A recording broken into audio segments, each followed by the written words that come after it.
Ridley, I was lucky enough to achieve 2 promotions with Scunthorpe United, but nothing compares to the joy I experience when listening to the Iron Hour podcast.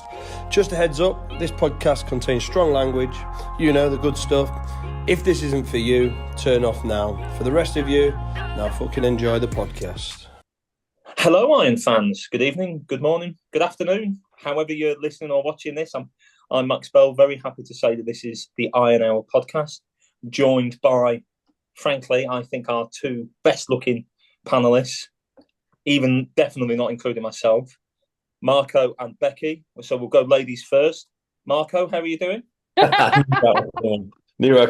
good. It's just got over the events this weekend, but no, it's a new week and on to Saturday. Excellent. And Becky, how about yourself? Or Queen Becky, as for anyone who can see your description. I hope they can, because I did that as like a private joke. But I am very good, thank you, Max. How are you? All the better for seeing both of you. And yeah, it's going to be an action-packed podcast for everybody. So thank you for joining, thank you for listening, thank you for watching. We'll review Scarborough. We'll give a cheeky little fantasy Premier League update. We'll talk about the excellent interview with Russ Wilcox. We'll have our usual Spy in the Camp section, which I'm honestly loving. We'll preview Guiseley coming up this Saturday. And we'll have our usual hero, idiot and moment of the week. I see you both nodding. I hope you've got good ones. And for once, I genuinely don't know what you are. So looking forward to it. But let's go straight into it. Let's talk about Scarborough. Marco, what went wrong in the first half? Oh, I don't know where to start. I feel like we really didn't come out of the change rooms firing on all cylinders at all. I know in previous weeks, especially on the last podcast, I said maybe that Newcastle game gave us that kick up the arse. And I really don't think we saw that on Saturday. I don't think we went into that game with sort of not the understanding, but they just had no impetus and very lacklustre from the first half for sure. I know second half, a couple of changes and we did get on the front foot a bit, but the first half was very, I mean, I forgive people falling asleep. It wasn't great. Becky, obviously, look, we're still top. We're still top of the table. We would urge Iron fans not to lose too much perspective after our first defeat of the season. But did we miss Danny Whitehall? Oh, massively. Absolutely. Last season, we were spoilt for choice. We had the likes of Elliott, Whitehall. We forget how spoilt we was last season. It's quite evident that we need a new striker. We can't keep relying on Whitehall. We can't rely on Carl Roberts and Alfie all the time because they're going to start getting tired and that's going to affect their performance. We definitely miss him, let's be honest. Even if you love him or hate him, he's like Marmite. We definitely miss him and he's a solid part of the squad. Yeah, I would completely agree with that. And I think in the first half, when we were going back to front very quickly, when we were playing quite long balls, we missed Whitehall's physicality and his presence. And then in the second half, I think that sort of key 10 minutes when we had 3 decentish chances, and I remember thinking, if they drop to Whitehall, he takes one of them. Marco, obviously Becky mentioned there in terms of Beeston and Roberts played up front pretty much for the first hour, despite arguably neither of them being natural strikers. We had your favourite tactical move, which was Will Evans in midfield for the first sort of 65, 70 minutes. I see you're wincing already. Did Butler get the starting 11 wrong? Oh, that's tough. Starting 11, no. Be honest. Starting 11, no. Okay, let's put it like, is that the starting 11 and that's the setup that you would have picked in his shoes? No, I'd play midfield in midfield. So that's at least 3 changes then. Yeah, I would. Look, everyone knows my feelings on Evans, and if it looked promising, I would get it if I felt he could do that role. and that role really helped us push forward. Or don't get me wrong, I totally get it if we're defending a 1-0 lead like he did at Curzon, when he sort of came on to in front of that back five, headers out of the box. Totally understand, totally get it. But in a game where we need to be on the front foot, I don't think we need that extra protection, and I don't think Evans is that man. Regarding the starting 11, I don't think there's much else he could have done when we're playing in that system. It is literally just Evans. But I mean, I felt sorry for Shrimpton on Saturday because I don't know if anyone saw, he warmed up all game. He literally just ran up and down the pitch all game. And this game is dying for somebody of that ilk in the centre of the park. I'd have loved to see Shrimpton, but no, I will do a special shout out because I thought Fishburn, when he came out, was fantastic. And obviously Butler isn't seeing him as that number 9 to replace Whitehall.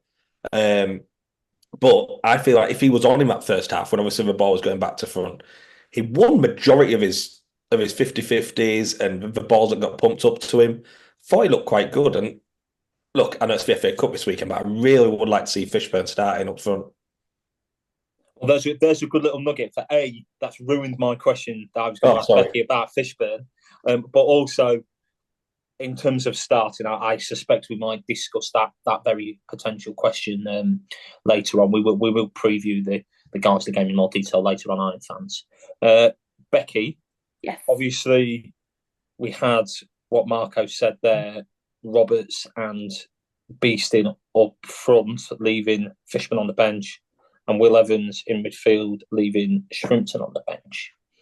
Are you worried potentially about what message it sends to the likes of Fishburn and the likes of Shrimpton, for example, that does the manager trust them to do that job? I think personally he trusts maybe Shrimpton more than he does Fishburn. I do personally believe, although Marco has hyped him up beyond belief, I do believe Fishburn probably needs to go out on loan just to get a bit more experience. Maybe put Evans there instead of Shrimpton because it was such a big game. I know Scarborough is always like kind of a little rivalry to us. We go there and it's normally quite nitty gritty. I think he trusts him. I just think he's made a rookie error. And that comes with experience, maybe. And that was a bold shout there from Becky. Mark, people are saying we think we need an extra striker.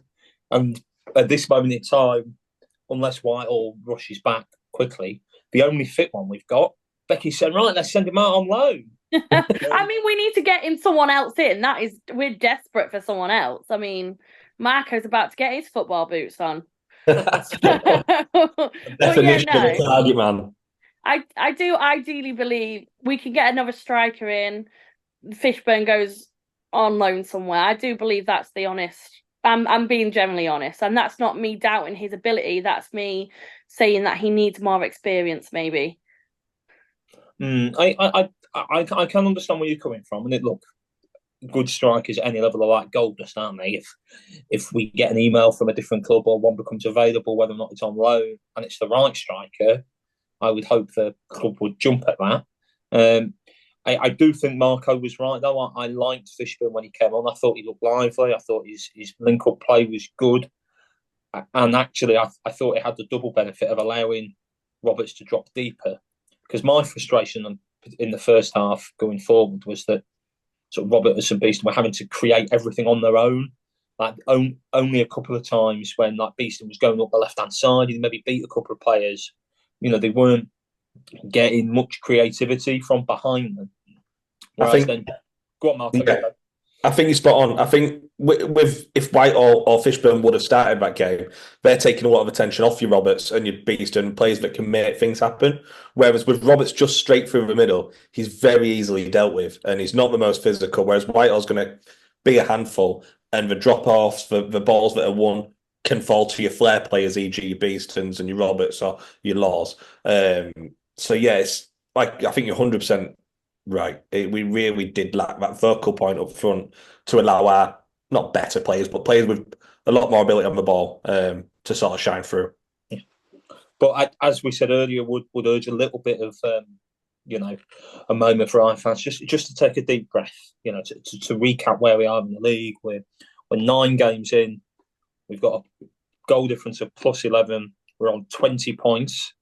We're 3 points and a big goal difference swing clear of Chester, who are now up to the second. Actually, I know a number of Iron fans before the start of the season did predict them to be sort of up and about at top of the table. So even if in our next league game we lost the second game on the bounce, and realistically, unless we're losing 3 or 4-0, we're still going to be top of the table after that 10-game interval. I mean, I don't know about you, Becky, but I think if before the start of the season somebody had offered us top and 20 points after 9 games, I think Iron fans would have taken it. Oh, absolutely. But let's be honest, we're all Iron fans here. We either go high, and when we win, we're HMS piss the league, and that pisses everyone else off. And then when we lose, I'm sure some people booed Butler, some people have wanted his head already. There's never any in between with Iron fans. It's always either you're really up or you're really down. So, Marco, speaking of up and down, I mean, it is worth bearing in mind that at the end of the second half, I think the Iron players and the staff were clapped off by the supporters. Let's discuss the elephant in the room slightly, which is a controversial refereeing moment in the 93rd minute, I would say. Why didn't the Scarborough keeper get a second yellow card? Well, I don't know if you've doing this, having seen the video. Have you seen the footage on Twitter? I mean, yeah, but I'm not very convinced as to the angle. I don't know about you. Like, if the referee had turned around and said, "No, I don't think that's outside the area, therefore it's not a free kick," I'd have had more sympathy with that position because at least he's made a decision. If he, like I said, he's given a free kick, so in his mind, he's given that free kick for handling the ball outside the box. Therefore, it has to be a second yellow as a minimum. Not that it matters. It's sort of been brushed over because I don't think there was one player in that team who could have got the ball over the wall. It was very poor effort. I think it was Brogan possibly who put it into the wall. So it sort of takes.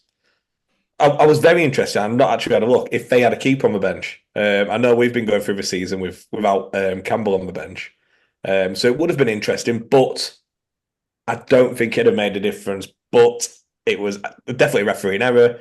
Are we going to see a lot more this season? Yes, 100%. I don't think I'll see one as bad as that, though. It was terrible. Like I said, you give a free kick, you've given it because of that action, and therefore he's got to be punished for it. Yeah, and I think the test for me is, I don't know about you two, but if the ref hadn't already booked the keeper for time wasting half an hour before that incident, he'd have booked him for that, no issue. Absolutely. 100%. Yeah. And like, I thought a bit of a test was, when he initially gave the free kick, I didn't see Scarborough players or the Scarborough keeper complaining that he wasn't outside the area. Right, well, that's Scarborough discussed.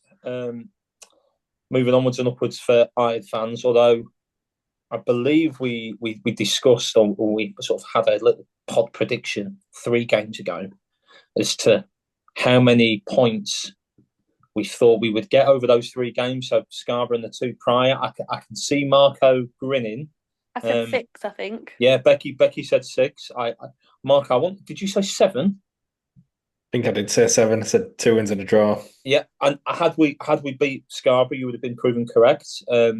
Gareth, I believe, said 9, the eternal optimist. Now, who on here correctly predicted 4? I wondered why he brought this up. I mean, look, I'm not often right. And even I got a 4 in the wrong order. But I'm going to milk it for all I can because it may be the first, only and last time I'm right this season. Does feel like a lifetime ago, though, since we've had a couple of cup games in between. But yeah, that little plug for my psychic predictions notwithstanding. Yeah, thank you very much. Well done, Max.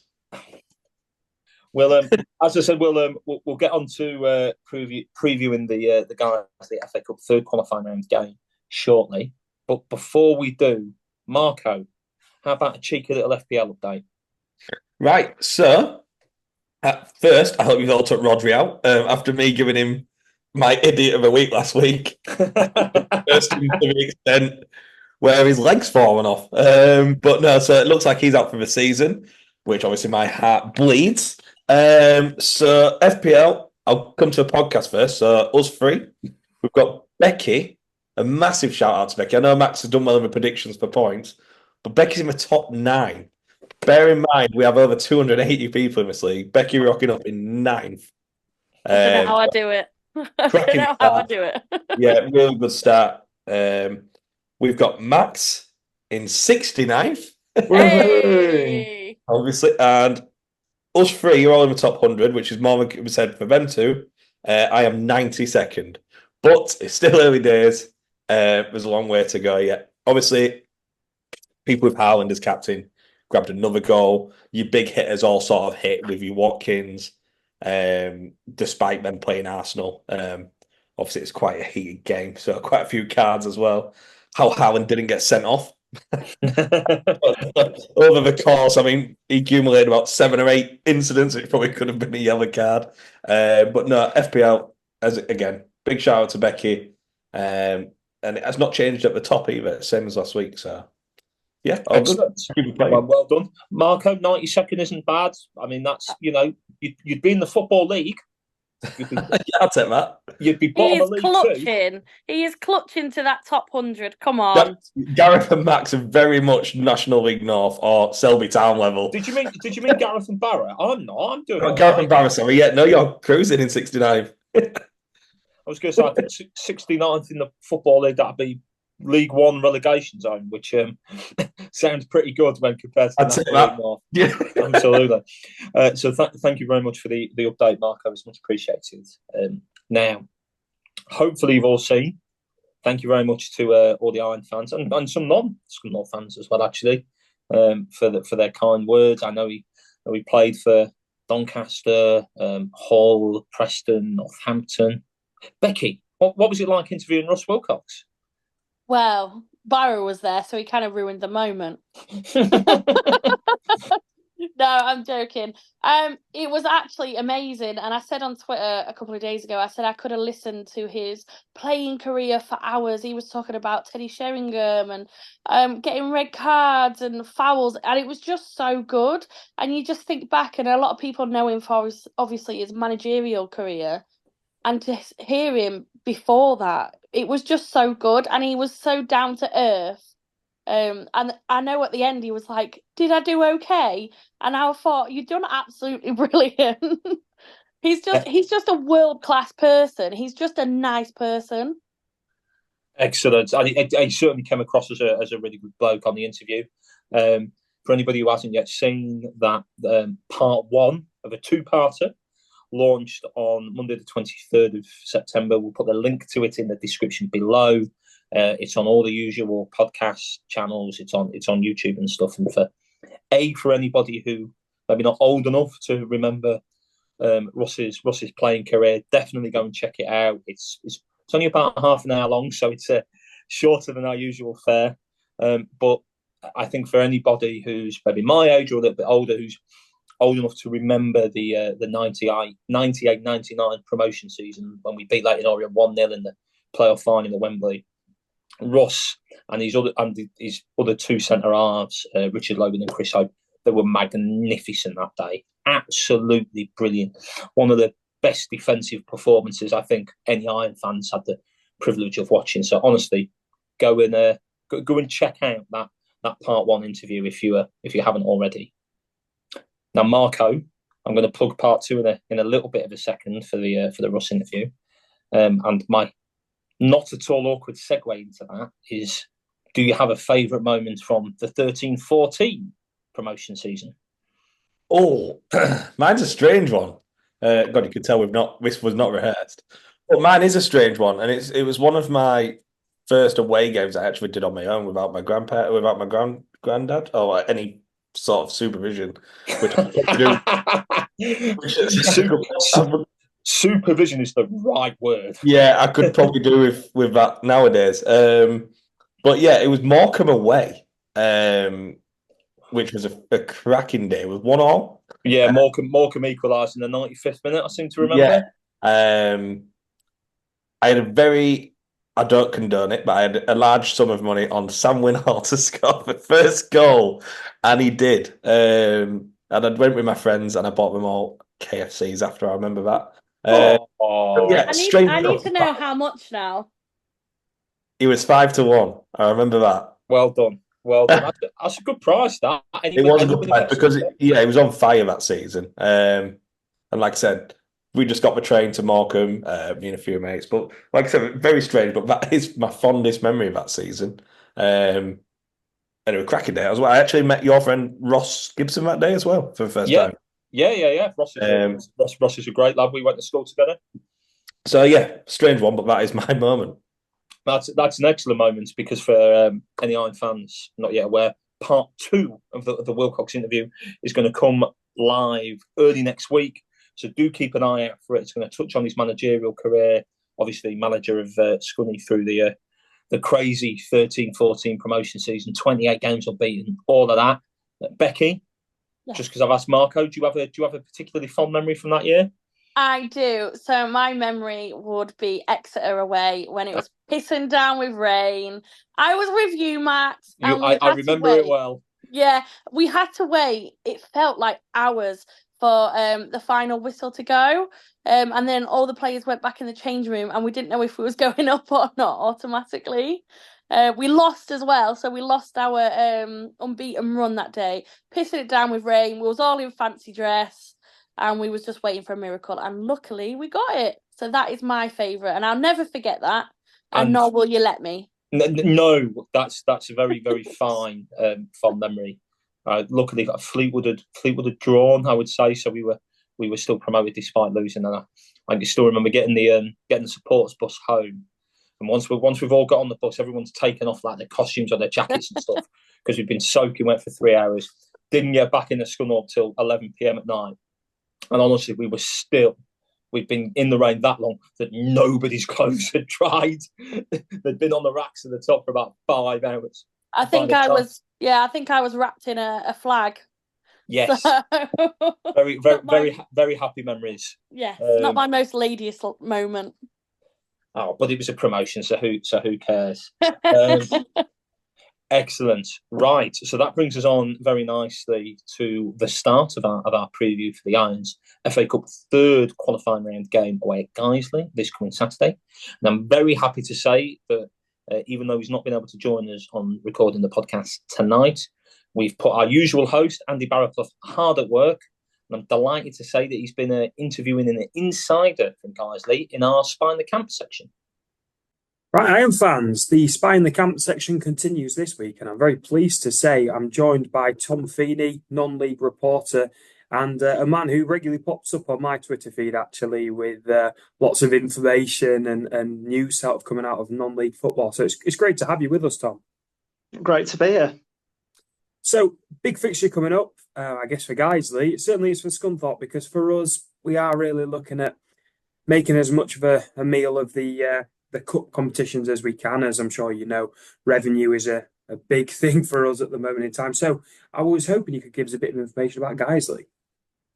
Well, I mean, in terms of the FA Cup, Guiseley a few years ago had a fantastic run, and kind of, you know, you talk about the difference in terms of the finances. You know, that money from the cup run really did make a difference for the club, and you know, some fantastic nights against the likes of Accrington Stanley and Johnny Maxted having an absolute worldie in a replay and beating Cambridge United at Nevermore Park. There's been some great memories, and you know, for Guiseley, they'll be hoping they can create another one, because they're going into this game at the weekend. One or two results maybe not gone their way, but performance-wise, been playing really well this season so far. Well, you just touched there, actually, on the recent form of Guiseley. Now, Scunthorpe themselves had an unbeaten run ended at the weekend at the hands of Scarborough. It was a similar story for Guiseley, wasn't it? Well, Guiseley have had what I would say a good start to the season, but realistically, you're looking at Macclesfield and what they are aiming to achieve. It's kind of a lot of teams are aiming for a playoff place, it feels like, with the amount of money that Macclesfield have got and the amount of progress they've been able to make. So for Guiseley, one or two disappointing results, but Saturday, I've got to say, it was one of those games where didn't win, obviously lost late on Vaughan Redford with a goal with 10 minutes to go. But on another day, Guiseley would have won that game. They were the team pressing. And, one of those where a red card really did change the game. Adriano Moke being sent off. And I think for Guiseley, afterwards, while it was disappointing to lose the game, there was a lot of optimism just in terms of playing a workshop team who were second in the table and really pushing them all the way. And Guiseley themselves are, as you say, doing really well in the league this season, currently up in 5th. And I say this to every guest we have, but for Scunthorpe fans, for a lot of our listeners, we have to kind of explain the non-league system. Still, it's still quite new to us. But step 3, the 3rd division outside the Football League, and to be 5th, they're a good side. Yeah, definitely. And of course, it wasn't that long ago that Guiseley were in the National League, and kind of a couple of famous results keeping them in the division on final days, and then, a disappointing result or two the following season, kind of a season to forget. And I've got to say, if COVID hadn't happened, I'm convinced Guiseley would have got back to the National League, because going into those final few games before the seasons were kind of curtailed, Guiseley were the form team, and it looked like they'd be in the playoffs, and kind of that team with all the momentum. Obviously, PPG happened, and it was all kind of the first teams went up, and, it was a bit of a mess, really. And then for Guiseley, after that, there was a couple of seasons of real struggle, which led to the relegation to the NPL Premier Step 3. But since then, this season in particular, the return of Mark Bauer, a club legend, things really are starting to look on the up. And what I've got to say with Guiseley is the performances this season, really, it's just been really entertaining to watch. And I think, kind of when you get a club legend back who's willing to implement a really good, attractive brand of football, it really does get the fans back on side. And that's what we've seen so far. And 2 of those good performances having come in the cup, 2 3-0 victories, actually, having beaten Ashton United and then Northwich. Is that right, Northwich? 1874 Northwich, yeah. Wow. Yeah, so, I mean, some good results in the cup already. What's the expectation and what's the ambition in terms of cup competition this season? Well, I think it was one of those where, beating Ashton United, a team who Guiseley will be, in my opinion, they will be in and around them playoff places come the end of the season, to put in a fantastic performance, really dominate the game and get a really good win. And then 1874 Northwich, who went into the game, fantastic run of form. Guiseley again put in a good performance. It was then always about, well, what do you want? Do you want that maybe another lower place team where you can get that guarantee, or do you want a game where you're going to get a guaranteed good attendance? And obviously, the moment the ticket number was announced for what Scunthorpe United fans will have, it's pretty clear that will be selling out. So it's going to be a great day for Guiseley in terms of that revenue stream. But yeah, I think, look, Guiseley will be going for it. They will be trying to, cause an upset. But obviously, Mark Bauer's already said he's got so much respect for Scunthorpe and the quality that is there with the Ironside. And we're still having the magic of the FA Cup replays. I guess a draw, as we saw with Newcastle Town just the other week, a draw would be a fantastic result, really. A chance for them to come to Glanford Park under the lights and, 45% of that revenue stream. Exactly. And I think that is the thing. And, that whole argument about the replays, that can go for another day in a few weeks' time. But for the here and now, it would be a good return for Guiseley if they were able to get that replay, or even better, get through automatically. But I honestly think, and I'm probably going to jinx this now, and it'll be a boring 1-0 and really scrappy, but I really do think both teams will go for it, and it will be a really interesting and exciting game. And I genuinely do think it'll be end to end, and one of those where if it's a neutral, maybe thinking, should I go to Nevermore Park? It will definitely be worth it. Well, we certainly hope so. Last question. Jordan Fulis, Scunthorpe United Academy product, kind of a bit of a non-league journeyman, and obviously landed, is it back at Guiseley? Yes, it is, yeah. For his second stint. how's he kind of slotting back into the squad at Guiseley, and how does he look?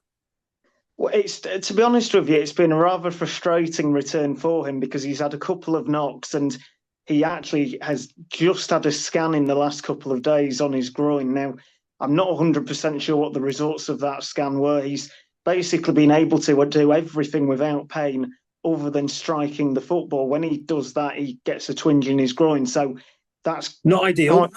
Not ideal for a striker and somebody who, last season scored 20 goals in the National League North. He is a real marquee signing for Guiseley, and he's one that I think Guiseley, if they were told, look, he won't be available for 2 weeks, but then you'll have him for the rest of the season, they'd be more than happy with that because, he has shown in the glimpses that he's been able to be on the pitch, the amount of quality that he does have.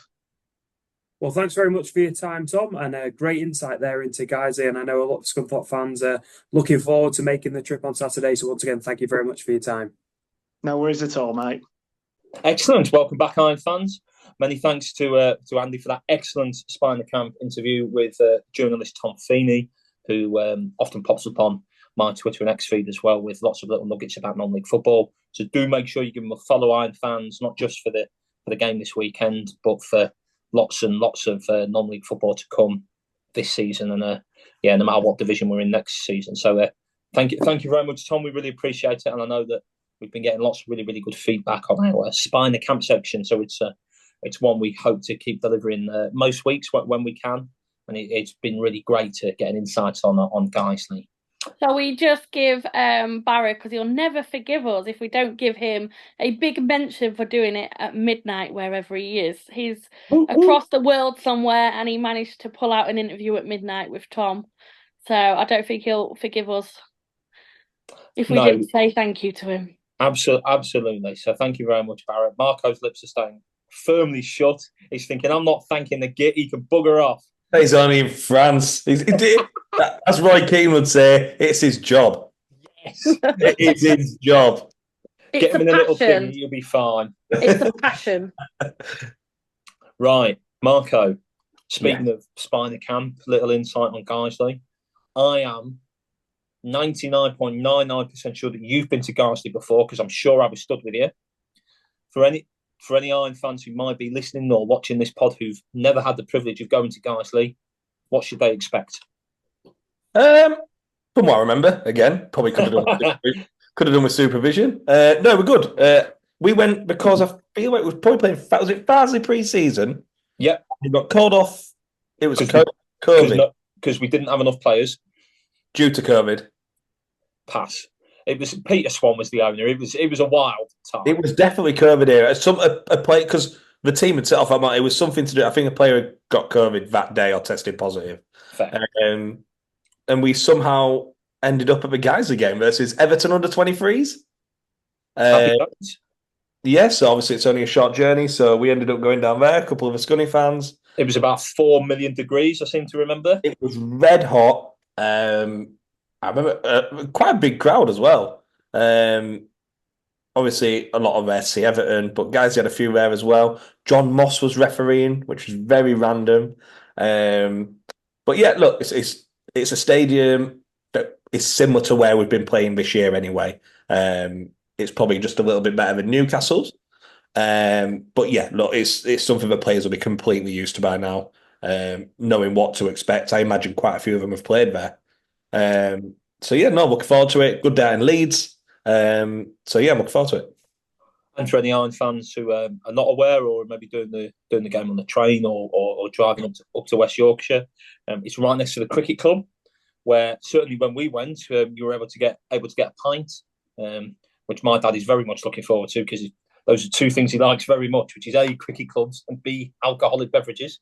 And it's also it's not far from Guiseley train station at all. So people, it's not going to be a bad trip for Iron fans, hopefully. But onto the game itself, Becky. Obviously, we talked about Scarborough, and we had Will Evans in midfield. Danny Whitehall was missing. Robertson Beeson up front. Do you expect Andy Butler to make many, if any, changes for the game on Saturday? Oh, I don't think he's going to put Finn in. If that's what you're getting at, I don't think he's going to put Finn in. I think he might put Fishburn in. I know you two hope that he does. So I do think Fishburn will go in there, but I think it's going to be pretty similar. I think maybe Fitzsimmons comes out potentially. Mason Campbell was in last time. He did well. He did okay. So probably very few changes. So, Mark, obviously thinking back to the Newcastle game, obviously they're 2 divisions below the Iron, and it was still a very stiff test. You know, they definitely deserved their replay. But Guiseley are a side who've had a lot of experience at the National League North level. We're having a pretty good season so far. I know they lost to Worksop at the end, at the weekend rather, but A, Worksop a second, and B, even after that defeat, Guiseley are still 5th. What do you think? Will Butler make changes, or will he look at some of them and think, "Oh, I've got to play what I think is my best side for this game if we're going to progress"? I think he may have learned his lesson from the first leg at Newcastle. It's obviously made wholesale changes. I don't think there'll be too much difference from Saturday's team, barring possibly Campbell in net. And I think we might see a tweaking, obviously, up front if he does give Fishburn a nod. Barring that, like you said, guys, they aren't no mugs. These places are hard to go. If we're making 7 or 8 changes like I did against Newcastle, I can definitely see an upset. Yeah, I think that's very fair. I think starting Fishburn would be a reasonable option. You could make an argument that makes you stronger, not weaker, especially if you're comparing to the first half against Scarborough on Saturday. Whether or not he rests Fitzsimmons, I'm not totally sure. We'll see. But you know, the Scunny management staff, they'll have done their research. So it'd be interesting to see. I know I'm going on the train, so it should be a good day out, hopefully. Yeah, I mean, look, if Fishburn's not playing against Guiseley in the FA Cup 3rd round qualifier, when's he playing? Yeah. When is he playing? And like Becky said, he may as well go on load if he's not playing in those games, because there's no point in wasting a place on the bench. So if he can't do it against those teams, we need to see him. And like I said, I think he's been not dealt a shit hand. I feel that's a bit harsh on management, but obviously he got that goal early on in the season. It was a tap-in, but it's good for confidence. You want your strikers scoring. But yeah, on Saturday, I just saw something about him where I thought he really did give it everything. And I'd like to see that from the start on Saturday. I think that's very fair. Becky? Yes. We like putting our predictions where our opinions are. So give me a score prediction for the game at Guiseley on Saturday. 2-0. Who to? Scunny. Just always checking. Have faith. Always have faith. We have occasionally had prediction or two of Scunthorpe defeats on this podcast. Yeah, that's just Gareth. That's always Gareth. He's so negative. I don't know how he's the people's princess with all that negativity. 2-0, Beeston and Evans. Okay, I like it. You've thrown in the scorers there as well. So Marco, follow Queen Becky's score prediction and any scorers as well from the Iron. 4-0 Iron. Is that 4? 4-0. Fishburn to get 2 or more. Are you drinking? That was a betting prediction. That. Oh, he's on. It's not even a full fat Coke. He's on the diet. 4-0. I think we'll have to kick up the arse from Saturday, and we need a statement result, and I think we'll be up for it. Okay. I will go for a gritty 1-0 Scunny win. I think we'll still miss Whitehall in the final third, maybe a little bit, because even if he's going to be half fit from his groin injury, I don't think away at Guiseley in the FA Cup 3rd round qualifying game is the kind of game you'll be risking him for. So, yeah, I'll go for 1-0 Scunny and an Andy Boyce header from a set piece. There we go. I'd take any of them. Absolutely. 1 or 2. Look, I'm not bothered. So for Iron fans, if you think we're talking out of our backsides, if you like our predictions, if you don't like our predictions, bung us a tweet, put a comment down below if you're listening and watching to us on YouTube, or alternatively, follow us on Facebook. Marco, I know. Do you want to give it a plug? Yeah, definitely. Facebook, Behind Our Podcast. It's the first place where our podcasts will get loaded up to. It's got Iron Army's vlogs on there, which obviously are really popular. Not popular enough to be nominated for an award. But look, we couldn't afford it anyway. We couldn't afford to go. So, yeah, everything on that Facebook, latest news, charity games, just general chit chat, stuff from the podcast will all be on there. So it's just another place to find all our videos. Excellent. And you mentioned the charity game.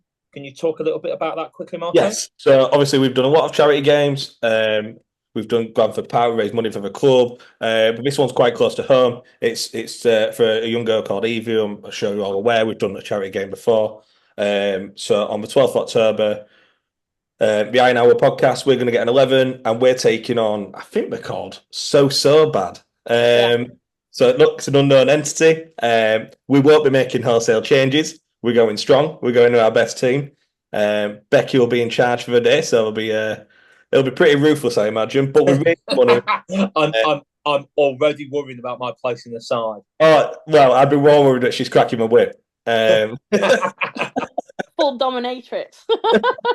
There'll be hairdryer treatment at half time for you guys if you're losing. Don't you worry. Is she going to do the old Brian Laws, get the plate of chicken wings and just throw in? I'm more of a Phil Brown kind of girl and get you all on the pitch. Yeah, I like that. And I was just about to say, Marco, and ironically, Brian Laws did do that against an Italian. So if I was you, I'd get ducking. But yeah, most important, we're raising money for Ward 5, where Eve's had a lot of treatment at Sheffield Hospital. The game's going to be at Bottisford Town, so it's a nice little ground. It's after a Farser game, so it's local to everyone at the game anyway. The gates open at 5:30, so you can just make your way from Guildford Park straight there, and the game will be kicking off around 5:45. Look, we're going to get a lot of sponsors for players, and we just want to raise as much money as we can. So please, please, please, if you can't get to the game, we'll definitely put the link on to make a donation, or even just buy raffle tickets because some cracking prizes. And yeah, just do what you can. But it'd be really nice to see everyone at the game. Excellent. Yeah, couldn't agree more. They've got a great setup up at Bottisford, as Marco said, Saturday the 12th of October after Farnsley at home. 5:45 kick-off. There'll be food and drink. Bottisford have got a great little clubhouse. And yeah, it'll be good. I'm looking forward to it. And I'm sorry, Gaffer. I promised it would be well behaved, Becky. You cost me the most, Max, with all your yellow cards. Guilty as charged, I'm afraid. Guilty as charged. I'm nearly as bad as the Scarborough keeper. Right, well, speaking of my yellow cards, that brings us very nicely onto a very popular segment we do here for every pod, or most pods anyway, and that's our hero, idiot, and moment of the week. Becky, the floor's yours. Who's your hero of the week? Mine's a bit soppy for me. Mine is to all the sponsors at the moment for the charity game. We only put the sponsors out the other day. Well, no, earlier today, and we are almost full already. Everyone is messaging Carl, who is Evie's dad, or messaging me. We've even got a match sponsor now. So they are my heroes because they just all come together and it's amazing to see. That's magnificent. Marco, you might struggle to top that, I'm not going to lie. And yeah, I'd just like to echo Becky's thanks to all of the sponsors and anybody who's bought a raffle tickets, particularly with the sponsors on the pods between now and then. We'll make sure we give you an extra shout out as well, just as a token of our appreciation, because Sheffield Children's Hospital, I used to live very nearby. Friends of mine have been there and got very regular treatment up there. They do amazing work in the community, not just in Sheffield but in Scunny as well. So yeah, Marco, follow raising money for sick children. Right, now you might not feel like that can be topped, but hear me out. My hero are Torbay Council, because yes, I know what this is. Yes, because I bought the power. My parking ticket got rescinded, and I said would be my hero if it got rescinded last week, and here I am, fine free. So yeah, my hero is Torbay Council. I mean, it's tough. I'm not going to lie. I think we should give him it because we feel sorry for him. I completely forgot that you'd had that rescinded. Torbay Council, for anybody who doesn't know, is it's the local council that covers like Torquay and that part of like the Devon and the English Riviera and all that jazz. So well done, Marco, for getting your parking ticket rescinded. It's not an easy gig for anyone, and that is funny, and it did make me laugh. And congrats to Torbay Council for seeing sense. But I have to give it to. I understand. And all of the amazing sponsors for the charity game, how quickly they've reacted it. 100%. Helping with what is a terrific cause. We've been recording this podcast on the Wednesday night, so if you're in a position where you are able to support us, or you just want to buy raffle tickets, you can't make the game, but you want to donate, check our socials. We'll put the stuff up on the Facebook page. We'll put the stuff up on Twitter, and or if you bump into any of us at a game and you just want to ask how you can help, grab us anytime, Iron fans. So yeah. To be fair, I think we should sell the game by saying if you come, you'll hear me screaming at Max Bell for 90 minutes solid. So pay extra, you can scream at him as well. I'll allow it. I think there is something particularly humbling about watching a clip back of me conceding the foul and just being able to hear both my own dad and a colleague of mine on the council shouting, off, off, off, off. Now, if that's not good entertainment, I don't know what is. You don't get out in the Premier League. So that, again, brings us very nicely onto who we think is going to be our idiot of the week. We'll mix it up for this one. Marco, who's your idiot of the week? My idiot is Martinez for Man United. I don't know if anybody saw the clips over the week. Absolute horror challenge on the Crystal Palace defender. 2 feet off the floor. I mean, luckily, he's not connected with him, but he's 2 feet off the floor.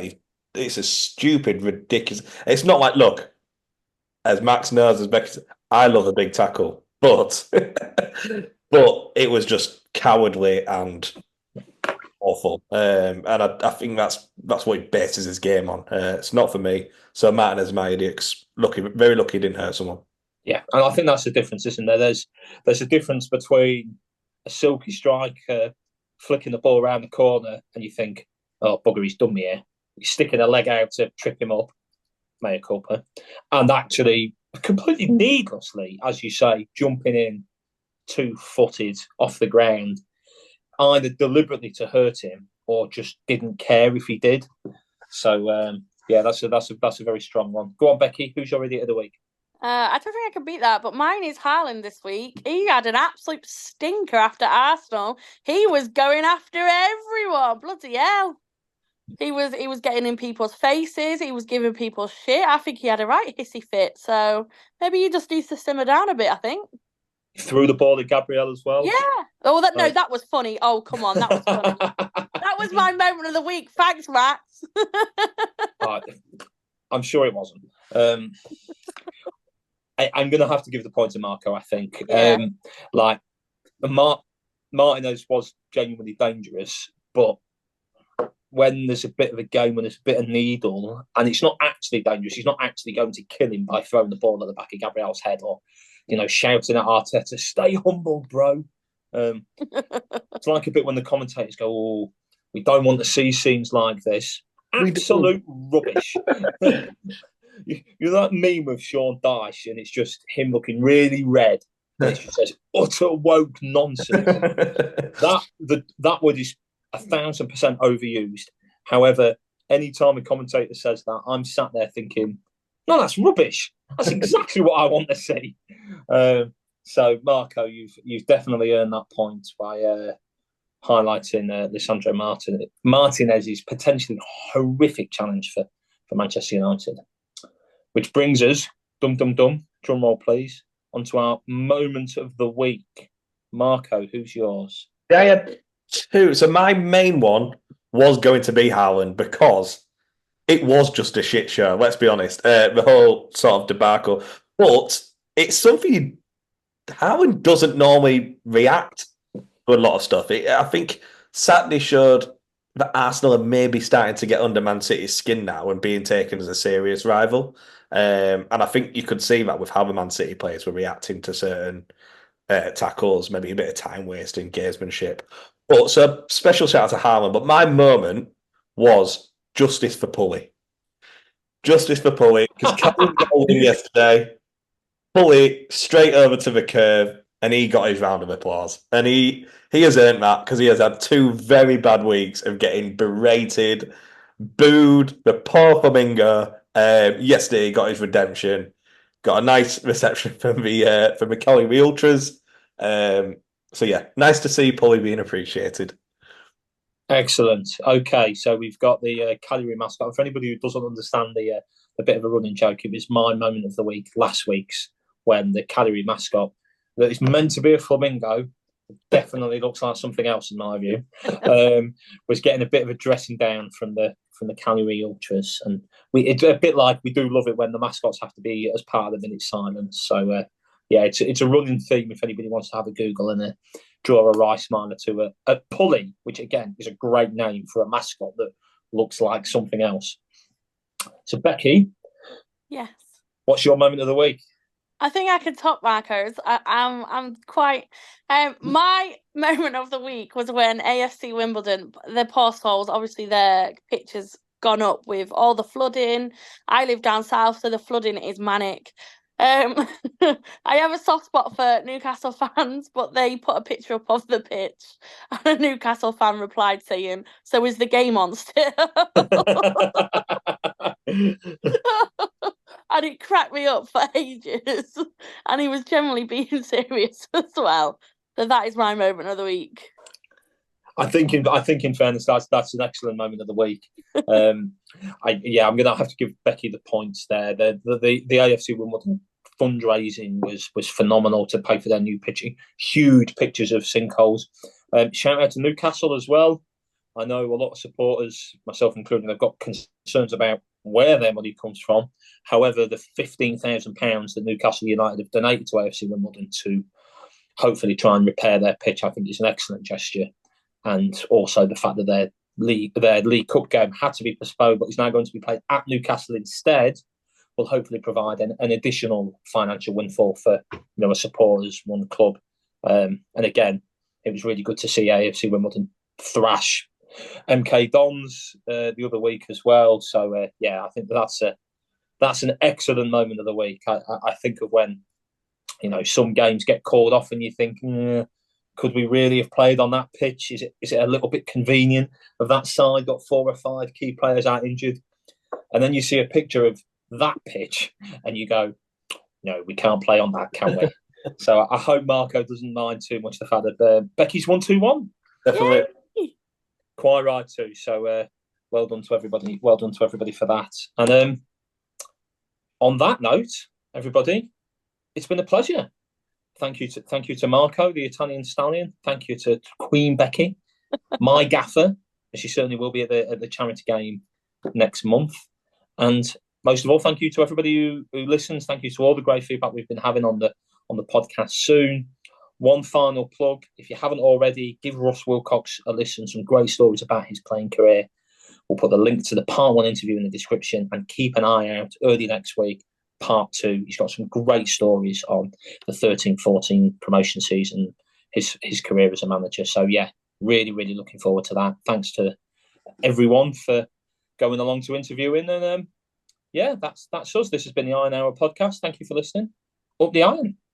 Up the iron.